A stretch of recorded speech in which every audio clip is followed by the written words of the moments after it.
In this video, we will show you how to replace your engine knock sensor. Let's get started. Okay friends, it's time to get started on our job. The first thing that I need to mention is you're going to have to get underneath the front of the vehicle, so make sure you're in a safe location and in a way that you can get underneath it.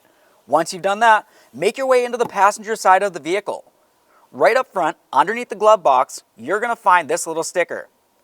We're going to remove this trim panel. To remove the trim panel, you'll find two Phillips head screws holding it in place. Remove the pair.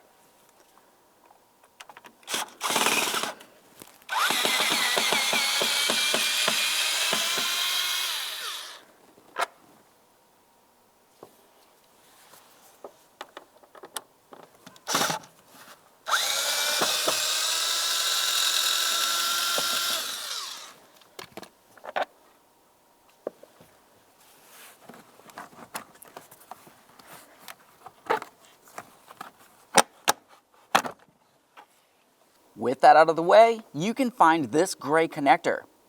This goes to your fuel shutoff. Disconnect this, and then we're going to attempt to try to start the vehicle. It's going to crank, it might even start up, but then it's going to stall right out.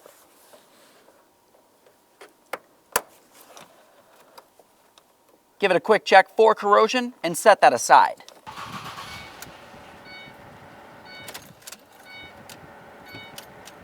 Once you're sure you've evacuated the fuel pressure from inside the system, make your way back under the dash and reconnect this.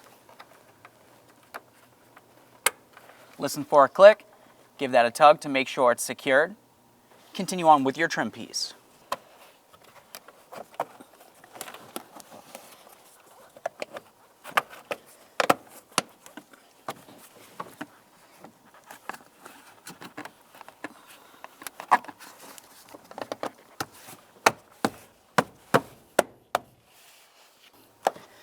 Get that rubber seal back in place.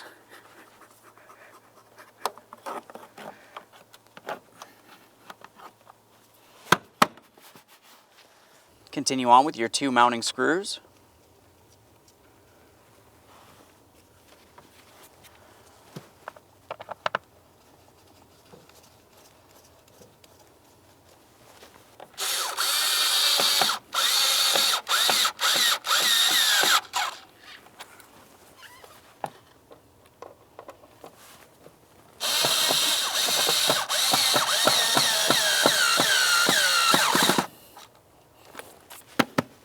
Open your fuel door and remove your fuel cap. Use some compressed air to clean any debris from along the top and front of your engine.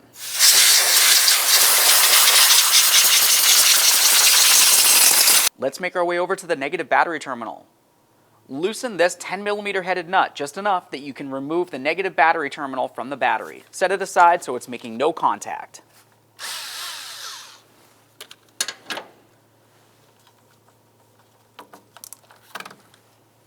The next thing we're going to do is make our way out here, right over to the mass airflow sensor, which is located on your air filter upper housing. Underneath this area, you're going to find a red locking tab. Use your finger or a hook and just kind of pull out that tab. That'll unlock it. Once you've done that, reach under with your index finger and give it a little squeeze right in the center. You're going to find a push tab. After it's off of there, every time you disconnect an electrical connector, just take a peek for corrosion, then set it aside. Now let's move along to removing our three locking clips that hold the upper box to the lower box. You'll find one in the front, one directly behind it, and then one towards the battery.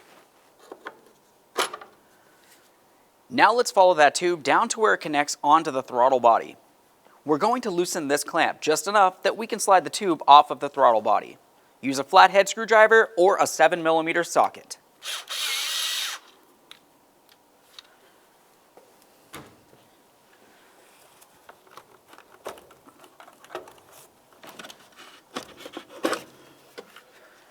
Set this aside. Let's remove the air filter and give it a quick inspection.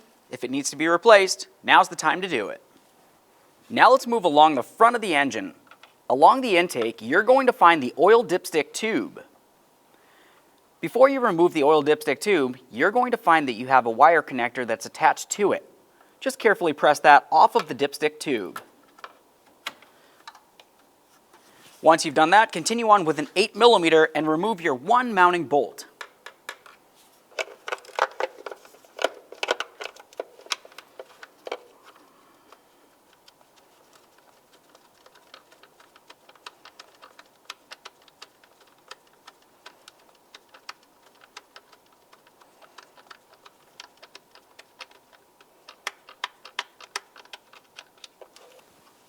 Remove your oil dipstick. We'll give that a quick wipe. Now we can remove the oil dipstick tube from the oil pan, which is located all the way down along the bottom. Go ahead and grab onto this, give it a little wiggle, and lift it up and out. Inspect your lower gasket, replace it as necessary. Let's move into disconnecting each of our fuel injectors. For the fuel injectors, you're going to find on the passenger side, there's a squeeze tab. Squeeze it in, lift it up, give it a quick inspection, and set it aside.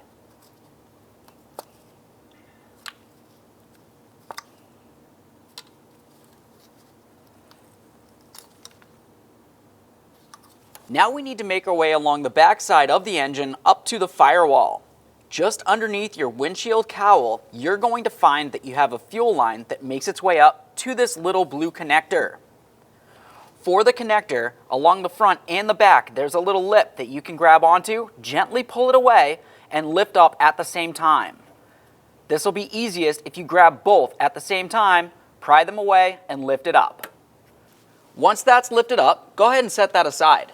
Once you have the blue tab out of the way, you're going to find that you have a press tab right under here. To squeeze on this, you can either use your fingers or some skinny long nose pliers. We'll grab onto this, gently squeeze, and it should want to break free. Once it does, carefully pull this off to separate it. Now let's follow that line on top of the engine here. You're going to find a plastic clip that holds this in place. Let's lift this up and out of its position. Now we can continue on to removing the fuel rail from the top of the engine. Now we can start removing the fuel rail from the top of the engine. To do that, we'll use a 10mm.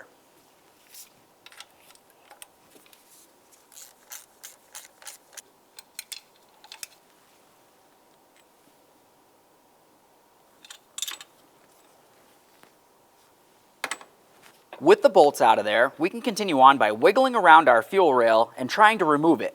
It's commonly going to be stuck inside of the engine because it does have O-rings holding it in place. While you wiggle it and pull it up, it's possible for the rail to pull off of the injectors. If that happens, fuel could come out. Just keep that in mind. Once you have the fuel rail lifted up, inspect the bottom of each of the injectors. Make sure the O-rings are still in place. Now we can remove this entire thing from the top of the engine.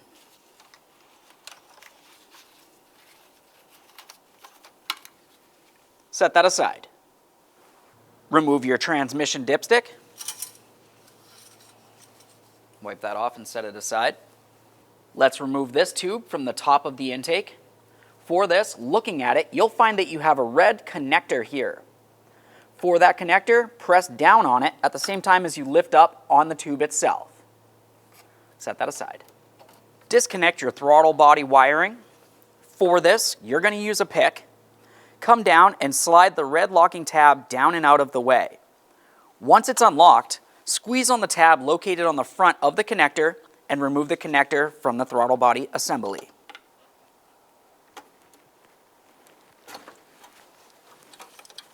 Quick inspection, set that aside. We're going to follow this tube down.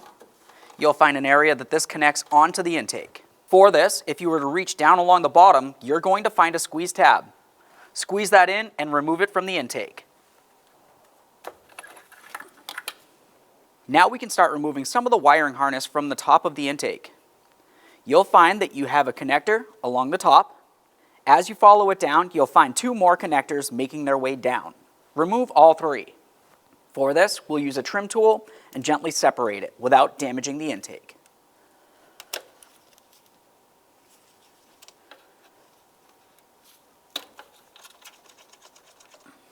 Let's get that last one all the way down there.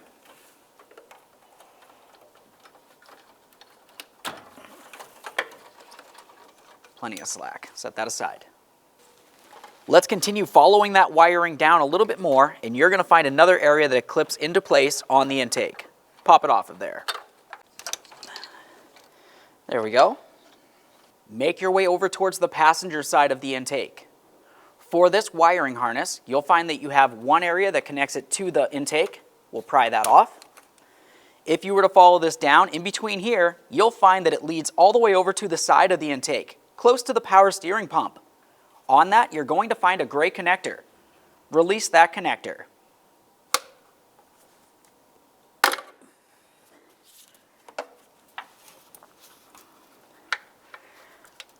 After you have that off of the intake, you should be able to disconnect it. To disconnect this, I'll use a pick. Get in between the connector, press on the tab, and I should be able to separate it. It's a little easier to get to this connector if you pull it off to the side over here. Once you've done that, looking where the tip of my pick is, you can find the squeeze tab. Carefully get in between that area with a pick or small prying device, gently try prying on it, and then separate it. If you can't reach your hands down there, you can also use some long nose pliers. Once it's disconnected, you can grab this wire and carefully pull it up and through.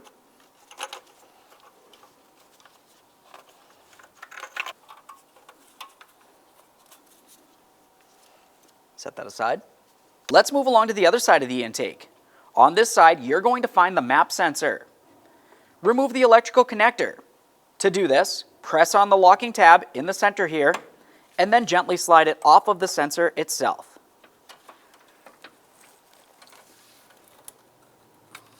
Quick inspection. From underneath the vehicle, typically you're going to find that you have a couple different splash shields under the area. Ours are missing. Remove them as necessary. Next, let's make our way underneath the vehicle.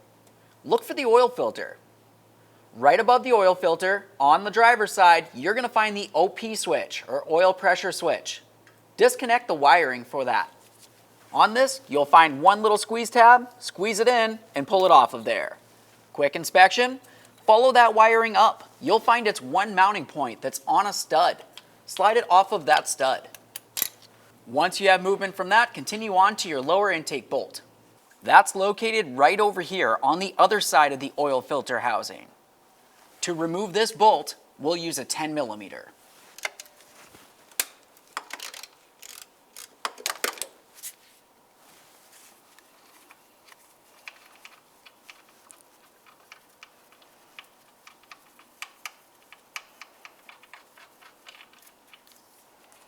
There's that.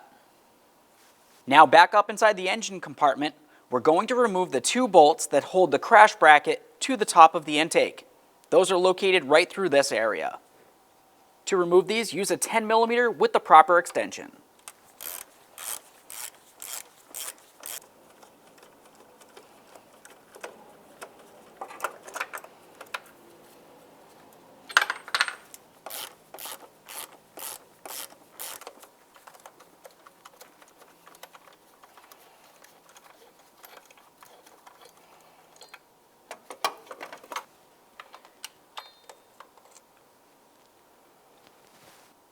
Let's move along to removing our mounting bolts on the driver's side of the intake.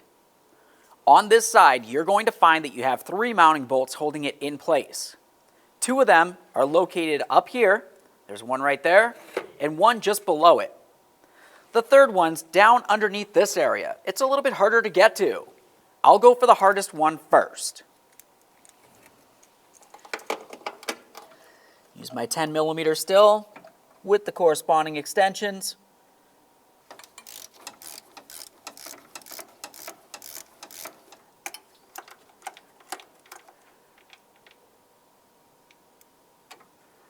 There's that one.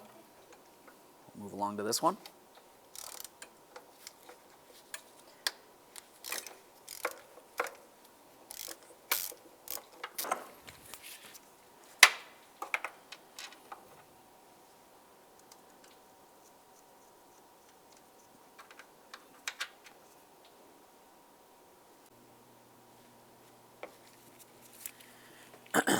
Make your way over to the passenger side of the intake.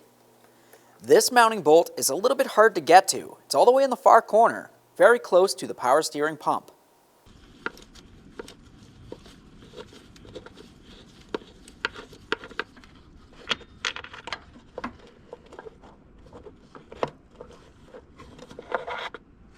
Now it's time to remove our final bolt. That's the one that's going to be located through the center of the manifold here. It's a little bit hard to see, but you can get to it with your 10mm socket and an extension.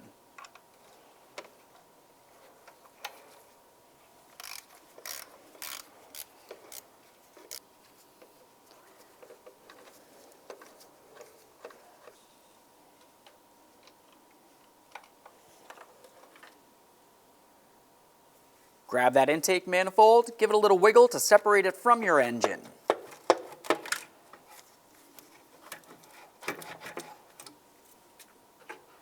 With that pulled away from the engine, look down along the driver's side of the engine. You're going to find the EGR tube in this area. Use a 22 or 7/8 wrench to remove it from the engine block.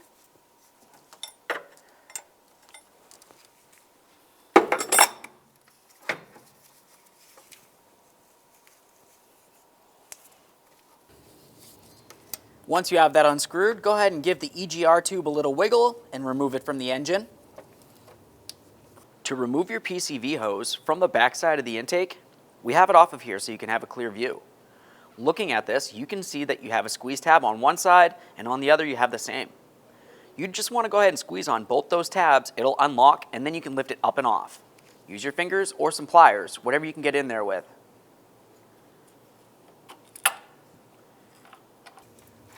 Grab onto your intake system and lift it up and out of the vehicle.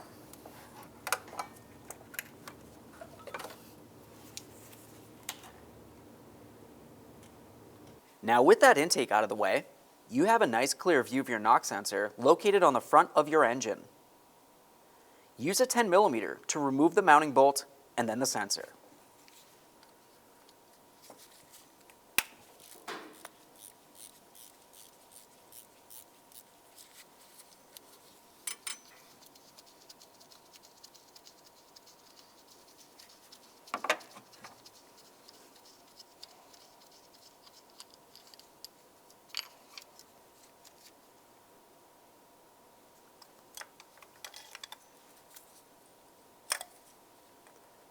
There it is, friends.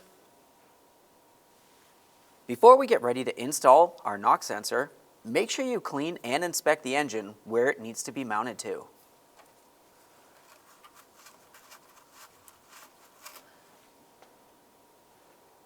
Okay friends, it's time to get ready to install our knock sensor.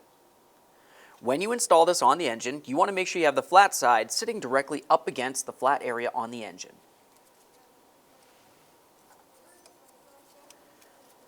Once you have it in place, continue on with your mounting bolt. Start this in, bottom it out, and then torque it to 15 foot-pounds.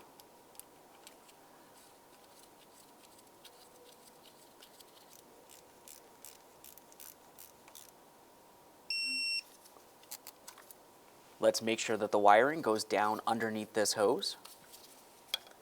Push this over towards the power steering pump. Let's continue by prepping the surface of the engine to put on the intake. To do this, generally you're going to want to have a sanding block so you can make a nice clean surface coming across the entire thing. Using a sanding block, you'll be sure not to create any divots where you might potentially get some sort of vacuum leak. Before you clean it, roll up some clean rags and slide them into each of the ports, making sure that you can still remove them in the end.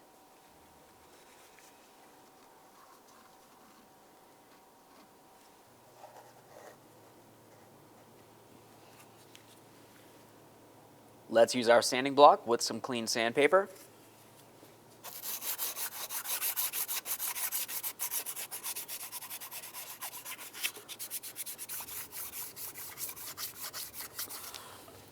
As we continue, let's make our way over here and clean this as well.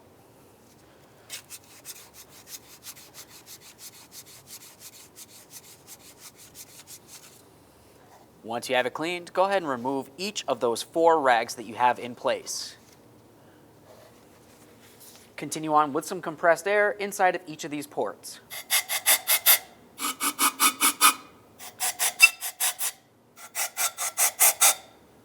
Now with the intake on the bench, we can continue on by removing the throttle body from it.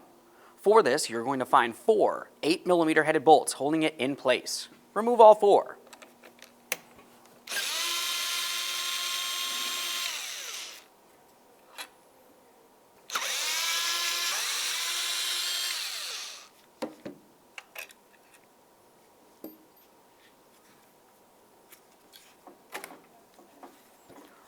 Remove your throttle body.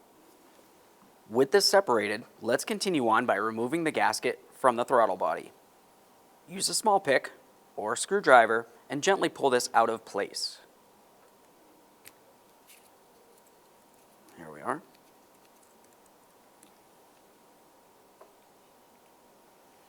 The next thing that you want to do is clean up the surface of the throttle body where your gasket's going to go, and especially along the area that's going to go directly up against the intake.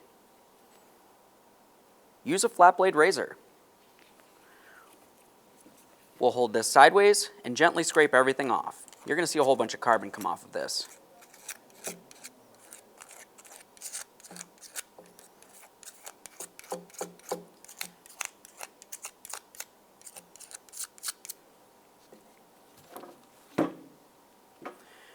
Once you've done that, we'll continue on by making sure that we clean out the area where the gasket goes and along inside this area. There we are. That looks good enough. We'll set this aside. Continue on to cleaning and inspecting this area. You're going to find that the intake itself is made out of plastic, so be extremely careful when you clean it so you do not damage it in any way. Once you have that cleaned, let's continue on to putting on the gasket for the throttle body. Looking at the top of the throttle body gasket, you can see that it has the little alignment pin that protrudes outward. This area of the throttle body has a notch for it. Line it up, press it into position.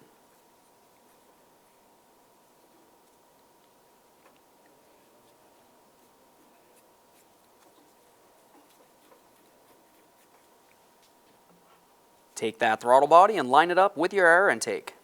Start in each of your 4 mounting bolts and then snug them up.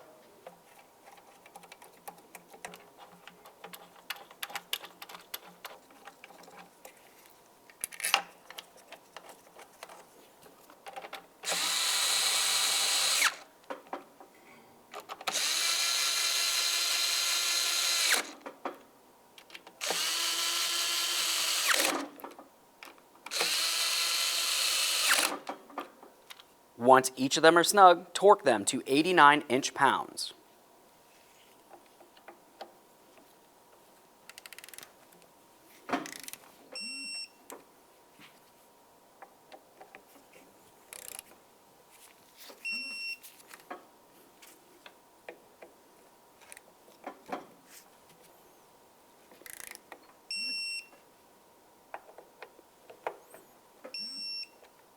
At this point, we're ready to remove all 5 of our gaskets that go across the mating surface of the intake that goes up against the engine.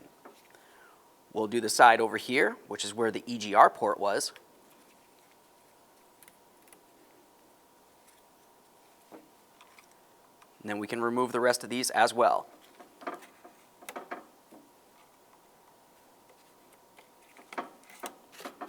Clean and inspect the area.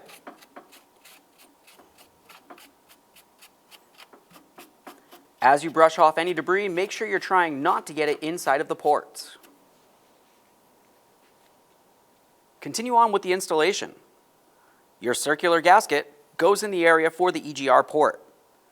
As you're installing these, pay attention for the alignment tabs and line them up with their corresponding slots.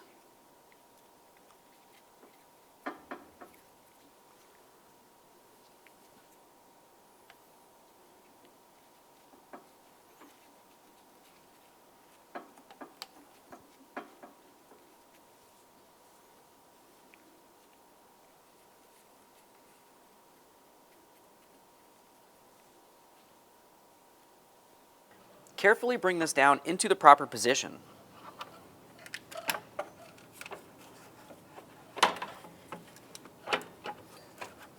Once you have it loosely in place, make your way back underneath the vehicle. The next thing you need to do is reconnect your PCV hose to the backside of the intake.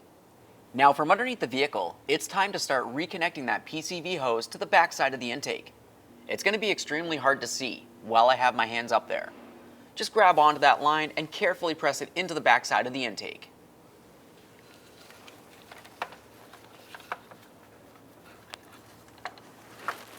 Listen for a click. Now you can carefully rest that back down onto the engine. Make your way back up top. It's time for your EGR tube. Make sure you clean up the threads on your fitting. Let's take this and put it in position. Carefully put it into the intake and then line up the threaded area with the engine.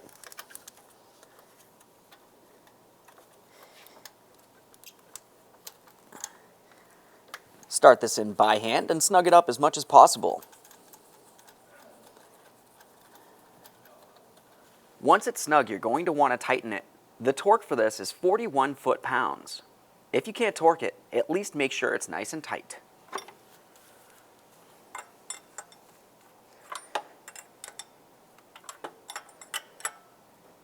Okay, so right there it bottomed out for me.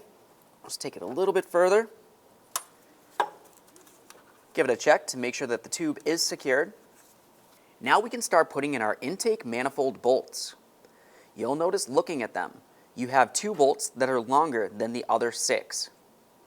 The 2 bolts that are longer go inside the areas that have the bracket up along the top of the intake. Install one of your shorter bolts over by the throttle body.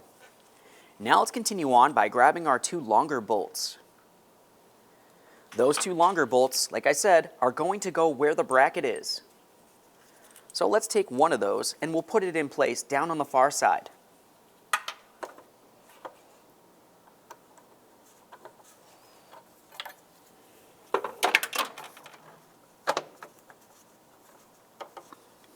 Now that one's started, I'll take my other longer bolt and I'll put it on this side of the bracket.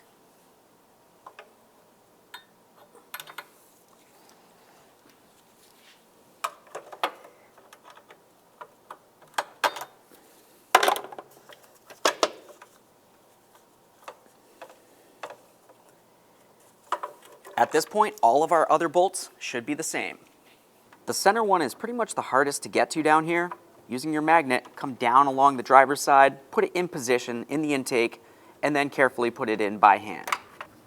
Get this corner one down here, all the way on the passenger side. We'll start that in by hand. Make your way all the way over to the driver's side. We'll get that last bolt down underneath the throttle body. Now that we have all of our upper mounting bolts started, we need to make our way back underneath the vehicle and put in that one last bolt. Get that last bolt in here. At this point, we'll continue on by bottoming out each of the mounting bolts. After you've done that, torque them to 159 inch-pounds.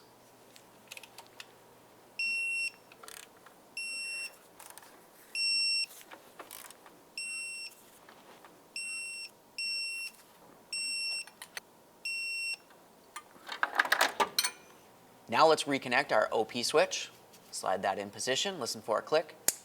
Give it a tug to make sure it's secure. Continue on by resecuring the wiring harness to your starter stud. Let's move along to resecuring our wiring harness. We'll slide this into position along the bottom side of the intake there. Press it in. Let's make our way up here now. We'll clip this in all the way up to the top. Clip that in as well. Reconnect in your map sensor. Give it a tug to make sure it's secure. Let's get this back on here. Press it in, listen for a click. Connect this in. Now we can prepare to put on our oil dipstick. Carefully slide this from the top down towards the bottom and try to rest it down there. Now we can get underneath the vehicle. This, we'll slide it into position. If you have any splash shields, you can put those up now. Let's make our way back up top and align that dipstick tube. We'll start in our 8mm headed mounting bolt and then snug it up. Once it's snug, torque it to 89 inch-pounds.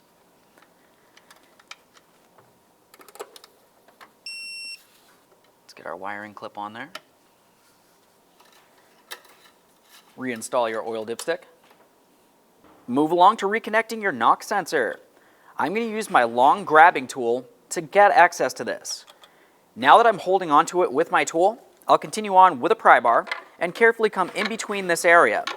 What I want to do is put it along the back side of the electrical connector, so once I take the other side, I'll be able to press this in and it'll hold it still.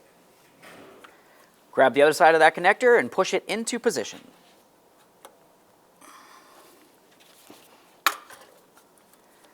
Once you feel as though you have that plugged in, give it a tug to make sure they're secured together. Let's install our fuel rail. Slide this right through.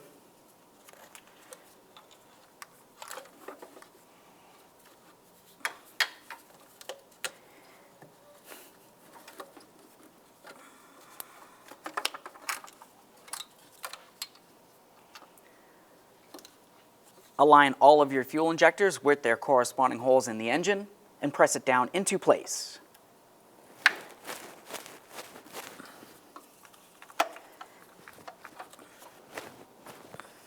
There we are. Let's get this back on here. Continue on with each of your fuel rail mounting studs. Start these in by hand. We'll bottom them out and then torque them to 18 foot-pounds.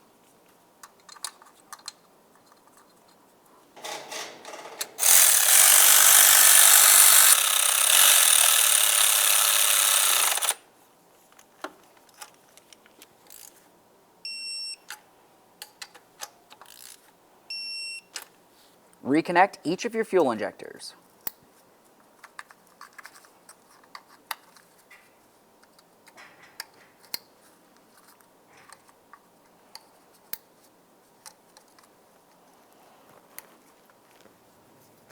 Let's get our fuel line reconnected.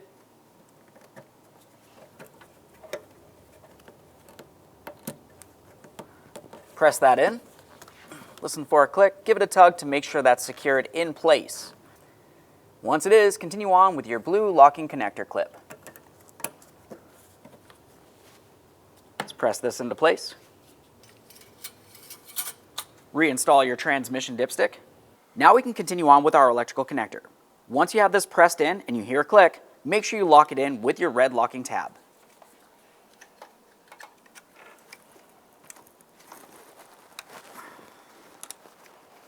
Give it a tug to make sure that's completely secured.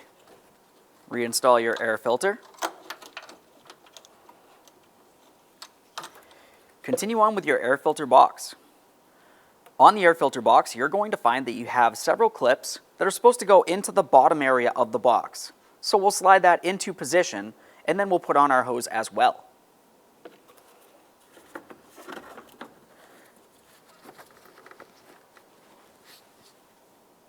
Tighten your clamp. Tighten your clamp using a 7mm socket.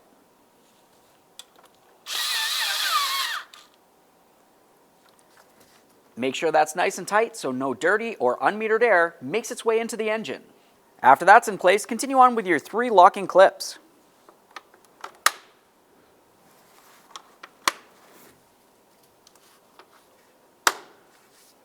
Time to reconnect the mass airflow sensor.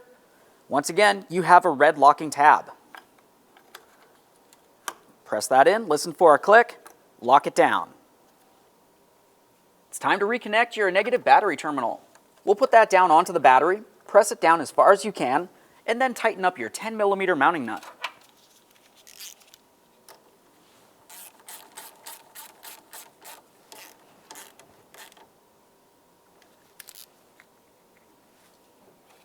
Reinstall your fuel cap. Close the hatch. Okay, the next thing that you want to do is double check everything. Make sure all of the electrical connectors are connected in, and of course the fuel lines are connected properly. Once you've done that, go ahead and start up the vehicle. Let it run for a little while, come outside, and double check to make sure you don't see any leaks of any sort. Assuming there's no check engine light, take it for a road test. Thanks for watching. When only the best will do, demand TRQ. The only company that lets you view before you do. TRQ is committed to offering the highest quality aftermarket auto parts that are engineered for peace of mind. Thanks for using and viewing with TRQ.